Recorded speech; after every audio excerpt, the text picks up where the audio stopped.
All right, we're now going to talk about LeChatelier's principle. And to introduce this topic, this is the last topic in Chapter 7. So, here's a question that we're going to read to introduce this. If we have this reaction, we actually looked at this when we were talking about equilibrium up above. SO2 and oxygen make SO3. If this reaction is at equilibrium and we dump in more of a certain reactant, here SO2, what happens to K? So remember, K is an equilibrium constant, keyword constant. And so the answer is that nothing happens to K. Okay, overall, K will stay the same. But remember, equilibrium is a very dynamic thing. You've got the forward and the reverse reaction going on at the same time. So if you dump in more SO2, we have to restore equilibrium. You have changed the conditions that were set, and now we have to restore equilibrium. So something will shift, all right, which is alluded to at this question. What happens if I add more SO3? Actually, first I thought that was a different question. Let me answer this one first. If we add more SO2, equilibrium will shift. Same thing will happen if we add more SO3, equilibrium will shift.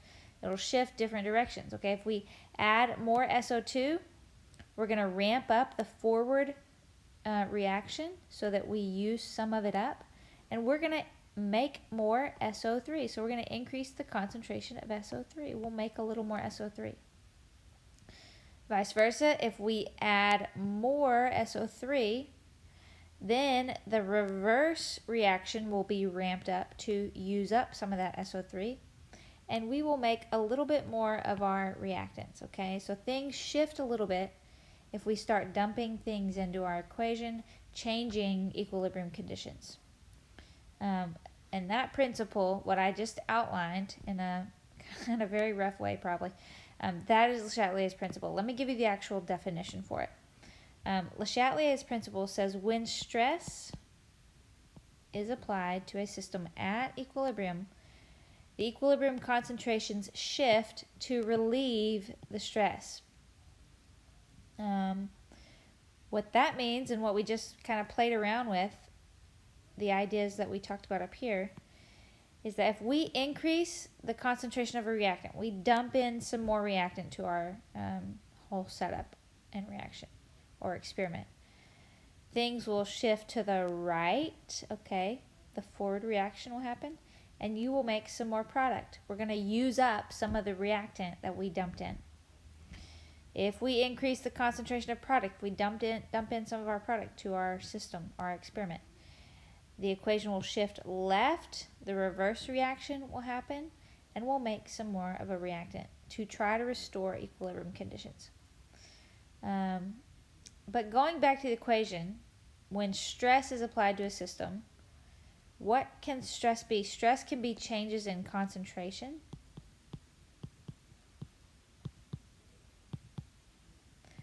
of reactants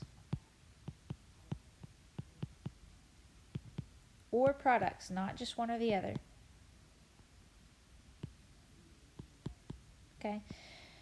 Stress can be changing the concentration of reactants or products, and that's just what we were talking about right up above and even on this slide with these scenarios. Stress can be changes in temperature. We can heat it up, we can cool it down, and we'll see how that affects equilibrium. And we can also, stress could be changes in pressure. Okay, you got to think about this. We're putting, we have gases, and gases and things that are aqueous are the only things that we plug into our equilibrium setup, or our, not our equilibrium setup. Gases are the only things we plug into our expression for K. Gases can be compressed, right? You can shrink the container of a gas and you can compress it. In fact, there's gas cylinders that have compressed gas. If you ever think of like a helium tank, if you ever go to get balloons blown up for like a birthday party or something, the gas comes out at a high rate of speed because it's been very compressed in that tank. So changes in pressure are going to shift equilibrium one way or the other, and then also changes in volume.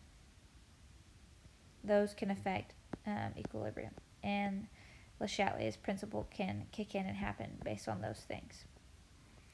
So let's re-walk through changes in concentration real quick. If we have this reaction, carbon monoxide and hydrogen make CH3OH, methanol is what that's called. So let's walk through the little thought experiment in this box. If this increases, what is this? This is carbon monoxide, one of the reactants. Then it's going to react with some of the hydrogen here. We'll use that up, so the concentration of hydrogen will actually go down because we're going to use some of it. And it says this increases. The product will increase. Okay? But remember, K is a constant. K always remains constant. Okay, but equilibrium will shift. If you notice the little arrow imbalance here, we have a bigger arrow on top. The forward reaction is going to take place and become the dominant reaction for just a moment until equilibrium is restored. But vice versa. If this increases, this now is a product. If we dump in some more product, then notice the arrow imbalance. The reverse reaction becomes dominant for a moment to help restore equilibrium. And we're going to make some more of our reactants. This reactant as well as the carbon dioxide reactant will both increase as we make more of them. Again, K remains constant. So let's read this statement over here. If we add or take away reactant or product, the equilibrium shifts, but K stays the same. All right, temperature changes. How does a change in temperature affect equilibrium? Which way will equilibrium shift? Let's look at this equation. We have hydrogen gas and nitrogen gas, and they make ammonia, NH3. Here's the delta H for our equation. If delta H is negative, remember this is an exothermic reaction. Exothermic reactions mean that overall we can write this term, or heat, we could literally go in and write 20 kcal instead of the word heat. But regardless what we write, it's written in as a product, okay? Now heat right here is written in, and it is a product. So now we can view it the same way as if we were going to change the concentration of a product. If we increase the temperature, it's the same now as increasing one of your products. So equilibrium is going to shift back left. If we decrease temperature here because it's a product, it's the same as removing a product.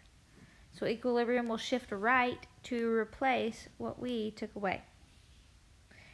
Now this depends. This is not always the case. For an exothermic reaction it is, but it depends on whether your reaction is exothermic or endothermic. Because remember, if you have a reaction that's endothermic, heat, or the energy term, is now a reactant. So now increasing heat or decreasing heat is like increasing or decreasing a reactant, and everything shifts the opposite way.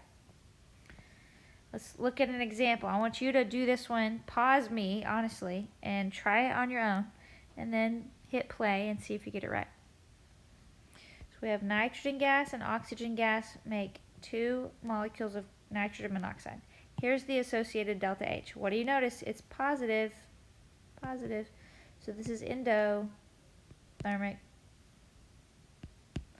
Is heat considered a reactant or a product? Well, when it was exothermic up here, heat was a product. Now that it's endothermic, heat is a reactant. So let's write that in.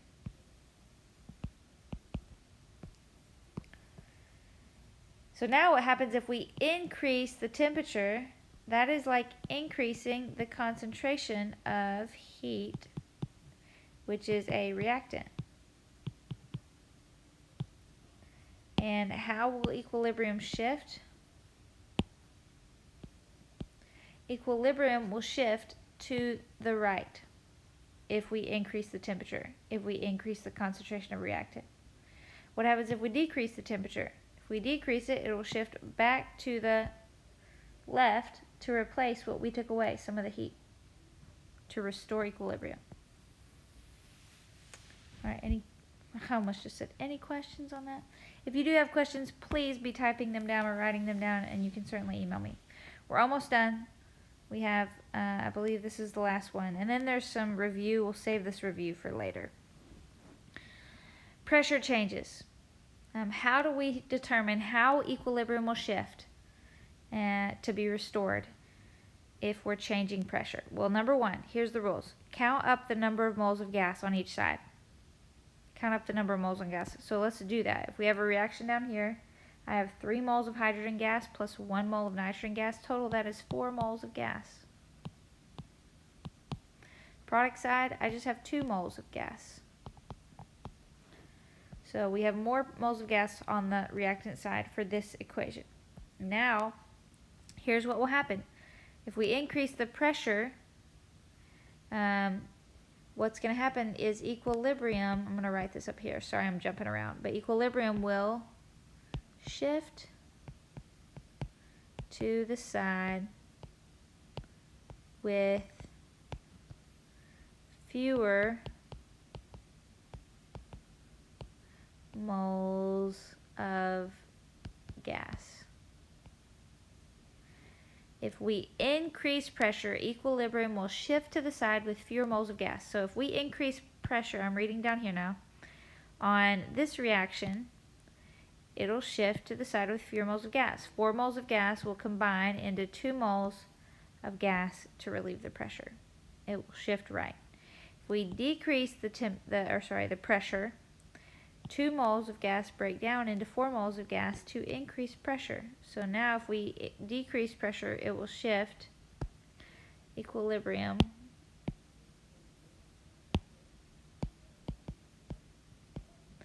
will shift to the side with more moles of gas.